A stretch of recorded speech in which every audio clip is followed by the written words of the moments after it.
अस्सलाम नाज़रीन, YouTube channel पे एक दफ़ा फिर आपको खुशामदीद। और पिछले कुछ दिनों से जो मुल्क के हालात देख रहे हैं, ख़ासतौर पे शहबाज गिल की गिरफ्तारी और उसके बाद उन पर तशद्दुद की इत्तलात और ये तमाम वो एपिसोड्स जो दिन भर हम अपनी टेलीविजन स्क्रीन पर देखते हैं, जिसकी वजह से हम बहुत कुछ जो हमें देखना चाहिए वो हम नहीं देख रहे, या जो आवाम को देखना चाहिए वो टेलीविजन स्क्रीन से नहीं दिखा रही। तो बहुत सारी ऐसी चीज़ें जिन पर हमें बात करना ज़रूरी है।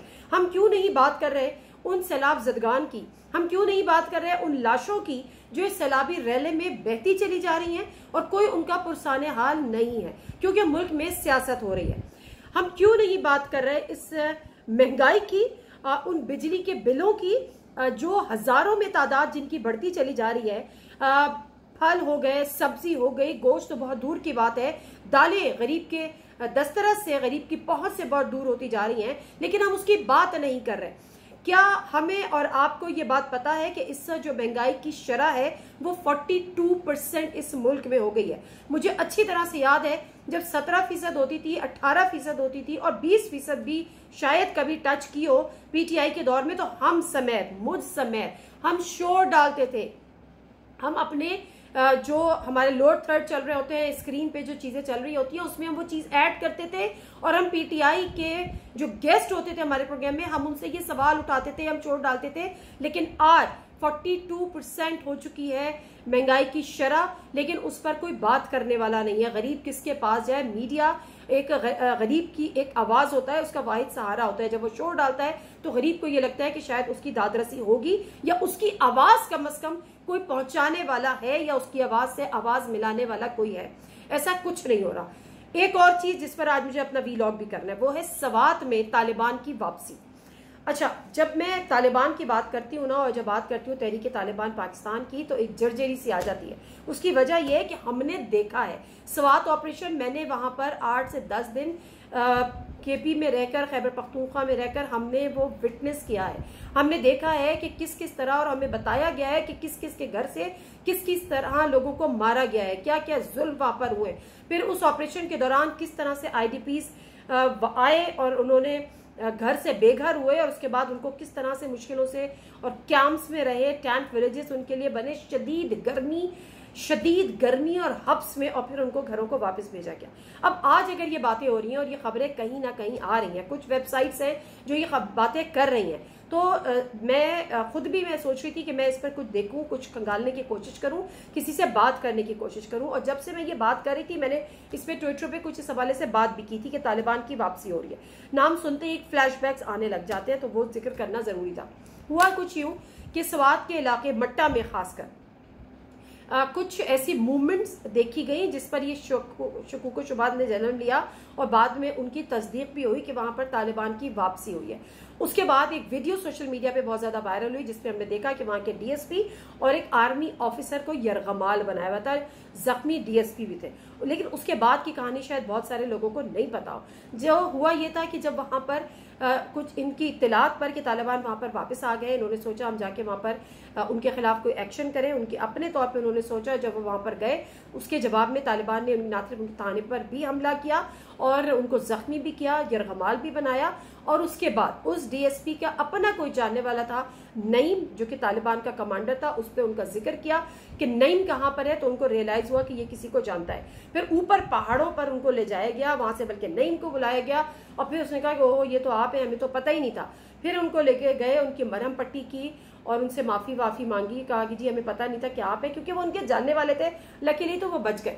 तो बहरहाल ये वो एपिसोड हुई।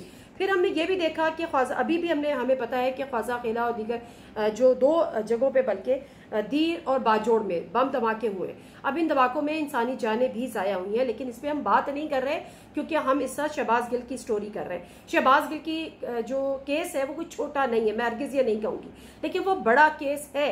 वो इसलिए बड़ा है कि वो चीफ ऑफ स्टाफ थे इमरान खान के, वो इसलिए बड़ा है कि वो पीटीआई के एक सरकर्दा रहनुमा थे, वो एक पॉलिटिकल वर्कर थे। लेकिन बहरहाल जो दीगर इश्यूज हैं वो भी कम छोटे नहीं है, तो उस पर बात करना जरूरी है। मैं आपको मुख्तसरन सी बात बताऊं, जब ये वीडियो वायरल हुई उसके बाद हमने इस खबर को मैंने कम से कम इस पे फोकस करना शुरू किया, लोगों से बात करनी शुरू की, उस इलाके के सहाफियों से मैंने बात करना शुरू की। 17 अगस्त को वहां पर, बल्कि उससे कबल जो स्वात के लोग हैं ना, अच्छा स्वात के जो लोग हैं वो इंतहाई पढ़े लिखे, नफीस, लिबरल लोग हैं। तो वहाँ पर जिस तरह से तालिबान ने पहले कब्जा किया था, लॉ एंड ऑर्डर अपने हाथ में लिया था, और जो तमाम एपिसोड थी उनके वहाँ के लोगों ने उसको दिल से कबूल नहीं किया था, कोई भी नहीं करता, लेकिन बहरहाल एक माइंडसेट भी होता है। अब वहाँ पर जब ये दोबारा इस किस्म की खबरें आने लगी और कुछ कार्रवाइयाँ भी होने लगी, तो वहाँ के लोगों ने एहतजाज किया। ख्वाजा किला में भी एहतजाज हुआ कि हम दोबारा उस पाकिस्तान में जहाँ पर इन दहशतगर्दों को पनाहें दी जाती थी, या इन दहशतगर्दों का बसेरा था, या इन दहशतगर्दों के हम यरगमाल बने हुए थे, हम उसमें नहीं जाना चाहते। फिर हमने देखा कि तहरीक तालिबान पाकिस्तान की एक प्रेस रिलीज आती है। उस प्रेस रिलीज में वो कहते हैं कि हम फायर बंदी के पाबंद हैं जब तक ये मुआहदा हो रहा है, लेकिन हम पर अगर हमला होगा तो हम जवाबी हमला करने पे या जवाब देने के पर मजबूर होंगे। अब सवाल यह है कि जो कुछ भी हो रहा है आप अवाम से क्यों छुपा रहे हैं, अवाम से कौन छुपा रहा है। मेरी एक सीनियर ऑफिशियल से कुछ दिन पहले टेलीफोन पर गुफ्तगू हुई केपी के गवर्नमेंट से, तो उन्होंने इस बात की तस्दीक की कि तालिबान के साथ मुज़ाकरात जारी हैं। कौन से तालिबान के साथ मुज़ाकरात जारी है? तहरीक तालिबान पाकिस्तान के दहशतगर्दों की हमने कमर तोड़ दी थी, हमें तो ये पता चला था कि कमर टूट गई है, तो फिर हमें ये बताया तो जाए कि जब सरहदों पे फेंस लग गई है, वहां पर अब वो चिड़िया का बच्चा भी पर नहीं मार सकता, इजाजत के बगैर या बताए बगैर इस तरह कोई नहीं आ सकता, तो फिर ये आखिर तहरीक तालिबान के जो कारिंदे हैं ये आए कैसे है इन इलाकों में? मट्टा की पहाड़ियों में वो, और दूर भी बहुत सारी ऐसी जगह हैं। बल्कि मैं जब नाम पूछ रही थी तो उन्होंने मुझे बताया कि इवन दो चले मैं उन जगहों के भी नाम नहीं लेती,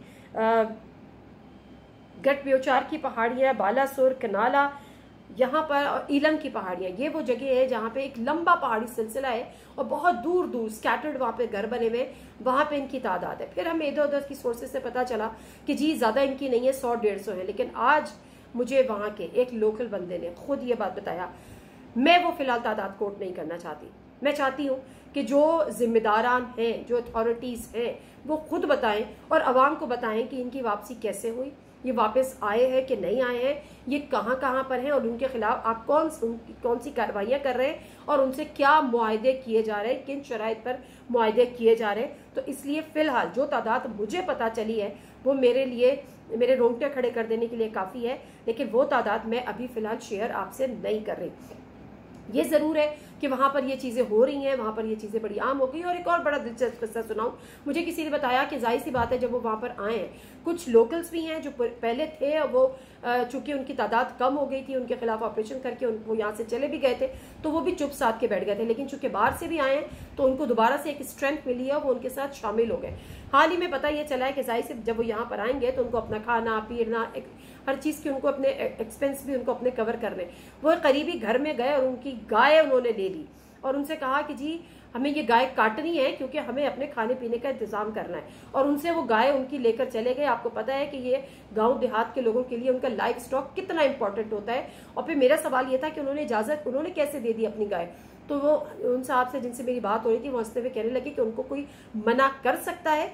तो ये शुरुआत है। सिर्फ कहने का मकसद ये है कि खुदारा जो अगर आप आवाम से छुपाएंगे तो आप सिर्फ गुमराह करेंगे। सोशल मीडिया का दौर है, आवाम सोशल मीडिया ने और जो एक्सेस है उनकी इंफॉर्मेशन तक, उसमें लोगों को बड़ा शऊर दे दिया है। तो इस चीज़ से बेहतर है कि आप अपने लोगों को, आपके अपने लोग हैं, हमारे अपनी फौज है, हमारे अपने सिक्योरिटी इदारे, उनको आप कॉन्फिडेंस में लें और बताएं कि यहाँ पर मुल्क में क्या हो रहा है। ये बताना बहुत ज़्यादा ज़रूरी है, और अगर आप नहीं बताएंगे तो शकूक को शुबा जन्म देंगे। तो यहाँ पर ये वाली जो कार्रवाइयाँ इनको यहाँ पर बताना ज़रूरी है। दूसरी एक चीज़ जो और अलार्मिंग थी वो ये कि एक जिरगा भी हुआ, और उससे पहले हमने देखा कि इन्हीं के खिलाफ एक एहतजाज भी हुआ, और फिर जो एहतजाज में लोग थे उन्हीं के खिलाफ पर्चे भी कट गए। फिर एक जिरगा हुआ, उसके बाद एक प्रेस कॉन्फ्रेंस हुई, और उसमें उन्होंने कहा कि जी एक तो ये कि जिनके खिलाफ जो एहतजाजी मुजाहिरीन के खिलाफ जो FIRs काटी हैं, मुकदमात बने, वो आप वापस लें। और उनका भी ये मुतालबा था कि इस दफ़ा हम इस चीज़ को हरगिज़ सपोर्ट नहीं करेंगे अगर हमें लाइल्म रखा गया। तो सिर्फ कहने का मकसद ये है कि एक एहतियात लाजमी है। सिर्फ मकसद ये है इस आज के व्लॉग का कि आपको आगाह किया जाए कि हालात इतने पुरसुकून नहीं है जितने हमें से सियासी लड़ाई के नज़र आते हैं। हम तो सिर्फ बात करते हैं ना पॉलिटिकल इनस्टेबिलिटी की, हम सिर्फ बातें करते हैं इकोनॉमिक इनस्टेबिलिटी की, लेकिन अगर लॉ एंड ऑर्डर की सिचुएशन भी हमारे मुल्क में ख़राब हो गई तो सोचें कि और इस वक्त जो सूरत हाल है, पहले तो ये था ना कि पूरी अवाम हमारी अफवाज पाकिस्तान के साथ खड़ी थी। अफवाज पाकिस्तान पे की बात पर जीरो टॉलरेंस है, इसमें कोई शक नहीं है, जर्रा बराबर शक नहीं है। होना भी नहीं चाहिए। हमने उनकी कुर्बानियों को देखा है, हमने उनके बर्ताव को देखा है, हमने उनकी उस रेस्क्यू रिलीफ वर्क को देखा है, जो चाहे सैलाब हो, चाहे जलजिला हो, चाहे दहशतगर्दी के वाकयात हो और चाहे बॉम्ब ब्लास्ट हो, किस तरह से अपनी जान वो हथेली पर लेकर आगे बढ़ते हैं और ये करते हैं। लेकिन बहरहाल अगर अवाम ये कह रही है कि जी हमें कॉन्फिडेंस मिले और हमें बताया जाए कि इन इलाकों में क्या हो रहा है, और अगर ये तालिबान की वापसी हुई है, इनकी कितनी तादाद है, ये कहाँ से आए हैं, ये कैसे आए हैं, किन शराइत पर इनसे मुज़ाकरात हो रहे हैं, तो वो हक मन जानिब है। कुछ मजीद डिटेल्स हैं जो अभी शेयर नहीं कर सकती। ISPR की तरफ से आया था कि ये गलत बातें हैं, इसमें कोई सदाकत नहीं है, तालिबान की वापसी नहीं हुई है, वहाँ के लोकल्स लोगों का मौक़िफ़ है जो मैंने आपके सामने रख दिया है। इनमें से कौन गलत है फैसला आप कर लीजिएगा। Thank you very much.